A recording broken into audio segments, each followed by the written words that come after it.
प्रकाश पर्व दीपावली की हार्दिक शुभकामनाएं।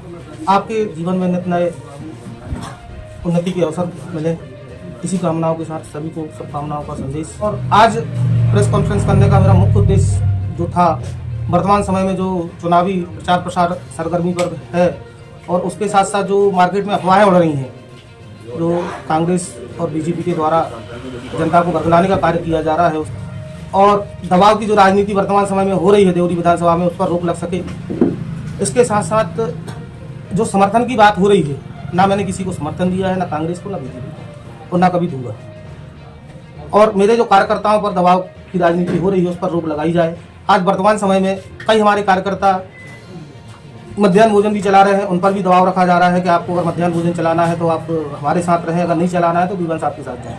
तो इस प्रकार की जो दबाव पूर्ण राजनीति हो रही है क्षेत्र में, इसको पूर्णतः रोका जाए ताकि जो लोकतंत्र है, लोकतंत्र विधानसभा का चुनाव निष्पक्ष रूप से हो सके। भाई आदिवासी समाज ही समर्थन क्यों दे, अन्य समाज समर्थन क्यों न दे, अन्य पार्टियां? अगर आपको लग रहा है हमारे कारण आप चुनाव हार रहे हैं तो आप हमें समर्थन दें। गोंडवाना गठबंधन पार्टी ही आपको समर्थन क्यों दे? इन सभी चीज़ों का मैं खंडन करता हूं। और जो दबाव मेरे ऊपर और मेरे कार्यकर्ताओं के ऊपर आ रहे हैं, कृपया कर वो दबाव ना डाले जाए ताकि हम लोग निष्पक्ष रूप से चुनाव लड़ सकें और आगामी समय में जनता का आशीर्वाद प्राप्त कर सकें। परिणाम जो भी हो, प्रयास हमें करना होगा। आज केसली विकास खंड से मैं पहला प्रत्याशी हूँ जो विधानसभा का चुनाव लड़ रहा हूँ। आज़ादी के 70 साल बाद देवरी विधानसभा में केसली ब्लॉक से ना किसी राष्ट्रीय पार्टी ने प्रत्याशी बनाया है।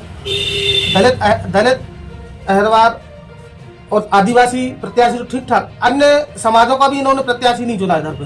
क्या केसली समाज में, केसली नगर में नेता निवास नहीं करते हैं? केसली समाज में क्या राजनीति नहीं होती है? तो इन सब चीज़ों को ध्यान रखते हुए मैं सभी राष्ट्रीय दलों से आग्रह करूंगा कि केसली क्षेत्र और देवरी विधानसभा में जो ये दबाव की राजनीति हो रही है, उस पर रोक लगाई जाए। और शासन प्रशासन से मैं भी आग्रह करूंगा कि इन सब चीज़ों पर शीघ्र रोक लगाई जाए। निश्चित रूप से कांग्रेस पार्टी की ओर हमारा इशारा जाता है। वर्तमान समय में हमारे कार्यकर्ताओं को हमारे आदिवासी समाज पर, हमारे अहरवार समाज पर जो दबाव रखा जा रहा है वोट बैंक के लिए, भाई निश्चित रूप से आज एक उनके बीच का प्रत्याशी उनके सामने है तो वो उनको समर्थन दे रहे हैं। लेकिन वर्तमान समय में जो कांग्रेस के द्वारा ये तुच्छ राजनीति की जा रही है, दबाव की राजनीति, तो वो ना की जाए। मौखिक रूप से भी डाला जा रहा है, फोन के माध्यम से भी डाला जा रहा है। कई उनके रिश्तेदारों के फोन हमारे पास भी आ रहे हैं कि भाई साहब समर्थन दें आप। कई हमसे मिलने भी आ रहे हैं और कई हमारे कार्यकर्ताओं को भी दबाव डाल रहे हैं कि भाई कई मध्याह्न भोजन भी चला रहे हैं। कई अन्य सरकारी योजनाओं से भी जुड़े हुए हैं जो शासन के द्वारा चलाई जा रही हैं, जो स्व सहायता समूह के द्वारा चलाई जा रही हैं, उन पर भी उनको दबाव डाला जा रहा है। सरपंच सचिवों पर भी दबाव डाला जा रहा है हमारे पास। अब व्यक्तिगत रूप से आप अगर हमसे मिलने आएंगे तो उसकी हम आपको थोड़ी रिकॉर्डिंग करेंगे तुरंत अचानक आके। अगर आप हमसे बोले, दोनों दल हो सकते हैं, लेकिन अभी जहाँ तक हमें सुनने में आ रहा है वो कांग्रेस से ही आ रहा है। बिल्कुल भाई साहब, आदिवासी समाज का किसी के साथ एग्रीमेंट नहीं है, किसी के साथ पट्टा नहीं लगा है, ना कांग्रेस के साथ ना बीजेपी के साथ। जब उनका प्रत्याशी मैदान में है तो निश्चित रूप से वो उनको समर्थन करेगी। हमारे जो प्रमुख मुद्दे हैं, मूलभूत सुविधाओं के मुद्दे हैं, शिक्षा, स्वास्थ्य, रोजगार, भ्रष्टाचार, इन सभी मुद्दों को लेकर हम लोग मैदान में हैं। और वर्तमान समय में जो पक्षपात किया गया है, आज आप जैसे कांग्रेस पार्टी की बात करते हैं, जैसे वो बोलते हैं कि आदिवासी हितैषी। भाई साहब, आदिवासी हितैषी केवल आप वोट लेने के लिए है। अभी विगत समय में जनपद पंचायत का चुनाव हुआ केसली ब्लॉक में, जहां आपने आदिवासियों की 5 वोटों से जनपद अध्यक्ष बनाया। क्या आप उनपे एक भी उपाध्यक्ष नहीं बना सकते थे? उपाध्यक्ष नहीं बनाया, चलिए ठीक है। उसके साथ साथ क्या आप एक भी समिति का उनको अध्यक्ष नहीं बना सकते थे? हम लोग राजा महाराजाओं की संतान है जिन्होंने यहाँ राज किया है। गोंडवाना ये जो लैंड है, यहाँ हम लोगों का राज रहा है। और जब हम लोग इतना सब मैनेज कर सकते हैं तो ये तो विधानसभा एक छोटा सा क्षेत्र है, तो हम लोग मैनेज नहीं कर सकते हैं क्या? आज आप हमारे ऊपर भी आरोप लगा रहे हैं, जनता को बरगला रहे हैं कि हमने बीजेपी हमें मैनेज कर रही है। आज आप प्रहलाद उइके जी को भी आप आरोप लगा रहे हैं। कल सुनने में आया है, आप खापा चमेली में मार्केट में भी अफवाहें उड़ाई गई हैं कि इन दोनों प्रत्याशी, जो आदिवासी प्रत्याशी, इन दोनों ने बीजेपी से पैसे लिए। आप ये बताइए, हम लोग क्या इतने सक्षम नहीं है कि हम लोग चुनाव न लड़ सकें? हमारे भी माता पिता ने हमें आशीर्वाद दिया है। वर्तमान समय में हम भी एक योग्य हैं कि हम विधानसभा के, हम तो लोकसभा चुनाव भी लड़ सकते हैं। तो आप हमें उसके साक्ष्य प्रस्तुत करें, किसके सामने क्या हुआ, क्या बात हुई, क्या चीज हुई, किसके सामने लेन देन हुआ है। इस प्रकार के समस्त आरोपों का मैं खंडन करता हूं। और अगर इसी प्रकार के आरोप लगाते रहे कांग्रेस के प्रत्याशी या कांग्रेस के कार्यकर्ता, तो आगामी समय में निश्चित रूप से मैं मानहानि का दावा, उन पर मानहानि का केस करूंगा। बिल्कुल निश्चित रूप से उनके बीच में उत्साह है, गोंडवाना गठबंधन पार्टी को सपोर्ट कर रहे हैं। अब वर्तमान समय में जो आप देख रहे हैं, माहौल जान रहे हैं, निश्चित रूप से SC और ST वर्ग में बहुत उत्साह है और आगे बढ़ चढ़कर ऐसे मतदान के समर में वो भाग ले रहे हैं। और इस बार जो उत्साह देखने में मिल रहा है, चाहे वो आदिवासी समाज की वोट हो, चाहे वो दलित समाज की वोट हो, चाहे वो OBC समाज की वोट हो, चाहे सामान्य वर्ग की वोट हो, निश्चित रूप से इस बार देवरी विधानसभा की जनता तीसरा विकल्प की तलाश कर रही है और उनको गोंडवाना गठबंधन पार्टी के रूप में देवरी विधानसभा में तीसरा विकल्प मिला है।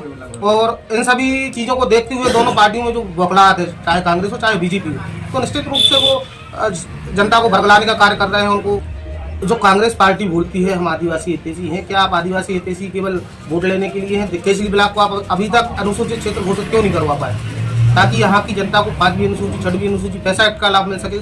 आप केवल उनको वोट के लिए उपयोग करते हैं, वोट के बाद आप भूल जाते हैं। आज केसरी ब्लॉक में 70% आदिवासी निवास करते हैं। इसके साथ साथ जो देवरी विधानसभा है, देवरी विधानसभा में आप स्वयं हमें बताएं कि आपने क्या कार्य किए हैं यहाँ पे। ना तो यहाँ विधिवत लाइब्रेरी है बच्चों के लिए पढ़ने के लिए, आज यहाँ तक कि केसली का जो महाविद्यालय है वहाँ जाने के लिए रोड नहीं है, पुलिया टूटी है बीच में।